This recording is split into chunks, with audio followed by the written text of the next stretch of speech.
शब्द भंडार ना होने के कारण हम अच्छे से बोल नहीं पाते। जैसे मैं आपको एग्जांपल देता हूं, आपको कहना है आप एक अच्छे शिक्षक हैं। शिक्षक का मीनिंग आप जानते हैं, टीचर होता है तो बड़े आसानी से आपने कह देना होगा यू आर अ टीचर। लेकिन अगर आपको कहना है आप पाखंडी हैं, आप कंजूस हैं या आप धूर्त हैं, अब शायद गाड़ी अटक गई होगी, क्योंकि पाखंडी का मीनिंग हमें नहीं पता, हमें कंजूस का मीनिंग नहीं पता कि उसको अंग्रेजी में क्या कहना है।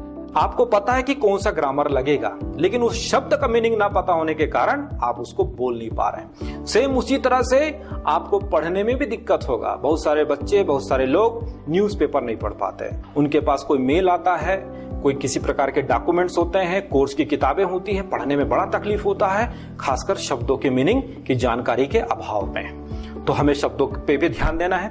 तीसरी बात, सेम उसी तरह से लिखने में भी दिक्कत होगा कि अगर आप कोई अच्छा आर्टिकल लिखना चाहते हैं, चाहे एग्जाम में हो, चाहे किसी को मेल कर रहे हो, या सिंपली कोई चीज आप लिख रहे हैं, ऐसे लिख रहे हैं, एप्लीकेशंस लिख रहे हैं, लेटर लिख रहे हैं, आपको शब्दों के मीनिंग आना चाहिए। दोस्तों, मैं एक किस्सा बताना चाहता हूं। मैं हिंदी मीडियम से रहा, मेरी 12th तक की पढ़ाई हिंदी मीडियम से हुई। मेरा इंजीनियरिंग कॉलेज में सिलेक्शन हो गया, मैं फर्स्ट ईयर में पहुंचा। वहां पर सिविल का पेपर था फर्स्ट ईयर में, और मुझे अच्छे से याद है कि मुझे एक फला प्रोसेस के बारे में पूछा गया। मैं जैसा तैसा टूटा फूटा इंग्लिश लिख दिया, लेकिन एक शब्द ने मुझे फंसा दिया, और वो था सांचा। कि लोहे को पिघला के मुझे ये लिखना था कि सांचे में डाला जाता है, टेम्परेचर इतना रखा जाता है, उसके बाद इसको ऐसा कर दिया जाता है, फलाना प्रोसेस कहा जाता है। मैं जैसे तैसे सारा प्रोसेस के बारे में लिख दिया, लेकिन मुझे सांचा का मीनिंग नहीं पता था। मैंने बहुत कोशिश किया जानने का, मैं नहीं जान पाया। मैंने उसको हिंदी में ही सांचा लिख के आ गया। दोस्तों, ये हर बार ऐसा नहीं हो सकता। टीचर ने शायद पेपर चेक किया होगा और उसे लगा होगा चलो फर्स्ट ईयर का बच्चा है, अक्सर दिक्कतें होती हैं हिंदी भाषी छात्रों को, तो उसने पास कर दिया। लेकिन ये बार बार नहीं होने वाला। आप इस तरह से पूरे इंग्लिश के आर्टिकल में हिंदी नहीं लिख सकते। सेम उसी तरह से सुनने में भी दिक्कत होगा। हम लोग न्यूज कमेंट्री सुनते हैं, मैच की कमेंट्री सुनते हैं, या फिर हम कोई न्यूज चैनल को हम सुनने की कोशिश करते हैं, इंग्लिश समझ में नहीं आती, इंग्लिश पिक्चर हमें समझ में नहीं आती, खासकर शब्दों के कारण। और सेम उसी तरह से अगर आप किसी इंटरव्यू में जाते हो और इंटरव्यूअर अगर आपको कह देता है okay gentleman, may I have your curriculum vitae. अब अगर आपको करिकुलम विटाई का मीनिंग नहीं पता तो सोचिए क्या इंप्रेशन पड़ेगा।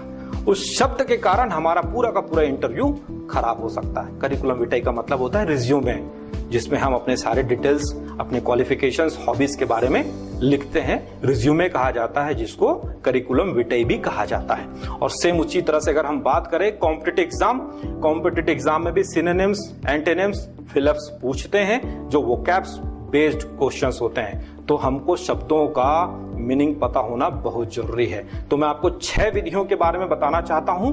उन विधियों का अगर आप पालन करते हैं, बहुत अच्छा आप वोकैबुलरी पे कमांड ला पाएंगे। और खासकर 5वां और 6वां, तो मेरा रिक्वेस्ट ये रहेगा कि आप पूरा वीडियो कंप्लीट देखें।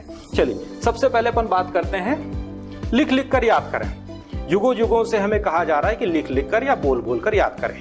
इस तरह से जब आप याद करते हैं तो आप जल्दी याद कर पाएंगे। जो भी शब्द का मीनिंग आपको याद करना, उसको 3 बार, 4 बार, 5 बार लिख लें। उस तरह से हम याद कर सकते हैं। और साथ में एक और फायदा होगा, आपकी स्पेलिंग भी अच्छी हो जाएगी। दूसरे मेथड के बारे में मैं बताना चाहता हूं, टैबलेट मेथड।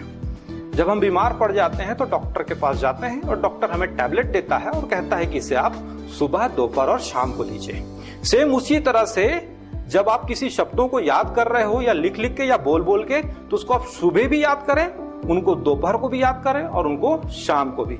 इस तरह से आप उनको रिवाइज कर पाते हैं। और कहते हैं ना, रिविजन इज डिवीजन। जब आप बार बार उनको रिवाइज करेंगे वो जल्दी याद होगा। थर्ड मेथड के बारे में मैं आपको बताना चाहता हूं, ग्रुपिंग ऑफ वर्ड्स। किसी एक शब्द को याद करते हो और उससे मिलता जुलता या उसी कैटेगरी या उसी क्लास के कुछ और शब्द भी आ जाते हैं, तो उनको साथ में याद करें। जैसे एक वर्ड है फ्यूनरल, अंत्येष्टि। किसी की डेथ हो जाती है तो हम उनके अंत्येष्टि में जाते हैं, उनके फ्यूनरल में जाते हैं। अब उसी से मिलता हुआ एक शब्द है पायर, चिता। डेड बॉडी को हम ले जाते हैं और चिता बनाते हैं, उन पे रखा जाता है, उनको जलाया जाता है, वो चिता कहलाता है। तो ये इसी कैटेगरी का है। इसी से मिलता हुआ एक और शब्द है श्राउड, कफन। जब किसी डेड बॉडी के ऊपर आप देखते हो कि एक सफेद रंग का कफन उनको चढ़ाया जाता है, श्राउड कहलाता है। तो ये भी उसी कैटेगरी का हो गया, एक क्लास का वर्ड हो गया। ग्रेवयार्ड कब्रिस्तान, जहां पर डेड बॉडी को जलाई जाती है या उनको दफनाया जाता है, ग्रेवयार्ड कहलाता है। और एक और वर्ड ले लेते हैं टॉम, जहां पर जलाया जाता है या जहां पर हम अस्थियों को रखते हैं और एक कब्र बना देते हैं, टॉम कहलाता है। तो इन आप पांचों शब्दों को आप देखें तो कहीं ना कहीं एक ही कैटेगरी के हैं और एक दूसरे से मिलते जुलते हैं। तो हम इस तरह से ग्रुपिंग बनाकर भी चीजों को याद कर सकते हैं। दोस्तों, चौथे विधि के बारे में मैं आपको बताना चाहता हूं। यह भी एक अच्छा तरीका है वोकैबुलरी अपना बिल्ड करने का, याद करने का। इसमें करना यह होगा कि आप जो भी वर्ड को याद कर रहे हैं लिख लिख के, बोल बोल के, एक कदम और आगे बढ़ें और उनको आप सेंटेंस में फिरो के याद करें। मेक अ सेंटेंस, जैसे कि कंजूस, माइजर, माइजर यानी कंजूस।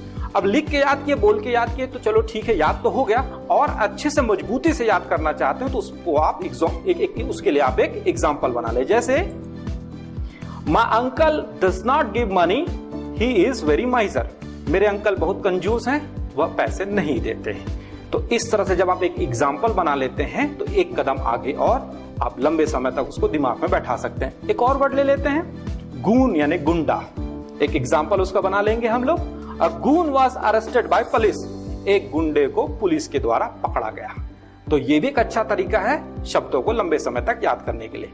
बट जैसा कि शुरू में मैंने कहा, पांचवा और छठवा जो पद्धति मैं आपको बताने जा रहा हूं वो सबसे जबरदस्त। एक बार आपको इसको अपनाना होगा और जिंदगी भर के लिए याद करना होगा। दोस्तों, पांचों मेथड के बारे में आपको बताना चाहता हूं। ये सबसे जबरदस्त मेथड है। मेरा ऐसा मानना है कि अगर आप इसका पालन करते हैं तो एक बार आपको ये काम करना होगा और लंबे समय तक आप उसको याद कर पाएंगे। मेक अ स्टोरी मेथड, जो भी शब्द आप उसको याद करना चाहते हैं इसमें आप छोटा सा किस्सा या कहानी बना लीजिए, लंबे समय तक याद कर पाएंगे। जैसे एक वर्ड है जॉन्टी। जॉन्टी का मतलब होता है जिंदा दिल। अब जॉन्टी शब्द को अगर आप थोड़ा सा ध्यान दें तो पता चलता है जॉन्टी मतलब जॉन की आंटी। मुझे एक कहानी याद आ रहा है, किस्सा याद आ रहा है कि जब भी मैं जॉन के घर जाता था मैं उनकी आंटी से मिलता था। और उनकी आंटी क्या जिंदा दिल इंसान, जब तक जिंदा रही जिंदा दिली से जी और मरी भी तो जिंदा दिली से मरी। जॉन की आंटी को हमेशा याद रखा जाता था उनके जिंदा दिली के लिए, उनके जिंदा दिल के लिए। तो जॉन्टी का मतलब होता है जिंदा दिल। सेम उसी तरह से एक अगला शब्द हम ले लेते हैं, वर्लपूल। वर्लपूल का मतलब होता है भंवर। अब इसके लिए हम एक किस्सा बना सकते हैं। वर्लपूल को अगर आप ध्यान से देखें, वर्ल प्लस पूल, तो मैं एक पूल पे खड़ा था जिसका नाम था वर्ल नाम के एक पूल पे मैं खड़ा था। अचानक से कहीं बरसात हुई और नीचे बहुत बड़ा भंवर बना और वो पूल जो है भंवर में बह गया। वर्लपूल का मतलब भंवर, ऐसे भी याद किया जा सकता है। एक और एग्जाम्पल हम देख लेते हैं, डेडिकेट, समर्पित करना। अक्सर पिक्चरों में आता है this movie is dedicated to my mother. Dedicate मतलब समर्पित करना। डेडिकेट को अगर अपन ध्यान दें तो डैडी प्लस कैट यानी डैडी और कैट। डैडी यानी पिताजी, कैट यानी बिल्ली। तो आप ऐसा किस्सा बना सकते हैं कि मेरे पिताजी को बिल्ली से बड़ा लगाव, बड़ा प्यार, तो मैंने उनके 50वें जन्मदिन में उनको प्यार से एक कैट अपने डैडी को समर्पित किया। डेडिकेट यानी समर्पित करना। तो इस तरह से छोटे छोटे कहानी या किस्से के माध्यम से भी हम वोकैबुलरी बिल्ड कर सकते हैं। छठवें मेथड के बारे में बताना चाहता हूं जो हम अपने क्लास में और कोचिंग में बच्चों को याद करवाते हैं। बड़ा इफेक्टिव है ये भी। जैसे एक वर्ड आप देख पा रहे हैं, सहनशीलता। सहनशीलता में हम क्या करते हैं, एक उनको फोटो या वीडियो दिखाते हैं। जैसा कि आप एक देख रहे हैं, यहां पर एक डॉग और एक कैट, और किस तरह से कैट अपनी सहनशीलता शो कर रही है। उतना पूंछ लगने के बाद भी कोई रिएक्शन नहीं दे रहा है। तो हो ये रहा है यहां पर कि सहनशीलता शब्द को मैंने इस फोटो या वीडियो के माध्यम से टैग कर दिया है। इसको हम बोलते हैं टैगिंग। जैसे किसी बच्चे को मैं कहता हूं कि ये लो चाबी, इसे संभाल के रखें, 1 महीने के बाद मैं इसे मांगूंगा और आपको मुझे वापस लौटाना है। बच्चा क्या करता है, उस चाबी को उठा के अन्य चाबी के साथ मिला देता है, मिलते जुलते चाबियों के साथ। अब मैं उससे 1 महीने के बाद मांगू तो क्या वो बच्चा मुझे वो चाबी दे पाएगा? कहीं ना कहीं तकलीफ होगी। लेकिन अगर बच्चा स्मार्ट है और चालाक है, वो क्या करता है कि जैसी मैं चाबी देता हूं वो उसमें लाल रंग का धागा बांध देता है और फिर उनको वो बाकी चाबियों के साथ मिला देता है। अब फिर मैं उनको 1 महीने के बाद वो चाबी मांगू तो शायद उसे देने में तकलीफ नहीं होगा, क्योंकि वो लाल रंग का धागा उसे याद दिला देगा। इसको हम बोलते हैं टैगिंग सिस्टम। तो सेम उसी तरह से सहनशीलता को इस फोटो वीडियो के माध्यम से मैंने टैग कर दिया। अब इसका आप मीनिंग देख सकते हैं, टॉलरेंस। टॉलरेंस तो आपने सहनशीलता को फोटो से टैग किया और इस फोटो को सहनशीलता से टैग इस सहनशीलता को आपने फोटो से टैग किया और फोटो को आपने टॉलरेंस से टैग किया, तो तीनों आपस में टैगिंग हो गए। इस तरह से एक को भी पकड़ लेते हैं तो हमें तीनों वापस मिल जाएगा। अब इसको एग्जांपल में हम देख लेते हैं कि कैसे याद करें। Tolerance is the essence of religion, सहनशीलता धर्म का सार होता है। तो आपने वर्ड को देखा, आपने उसको पढ़ा भी और एग्जाम्पल में जाना। तो जब हम तीनों चार चीजों को एक साथ जोड़ते हैं तो एक वर्ड लंबे समय तक याद हो सकता है।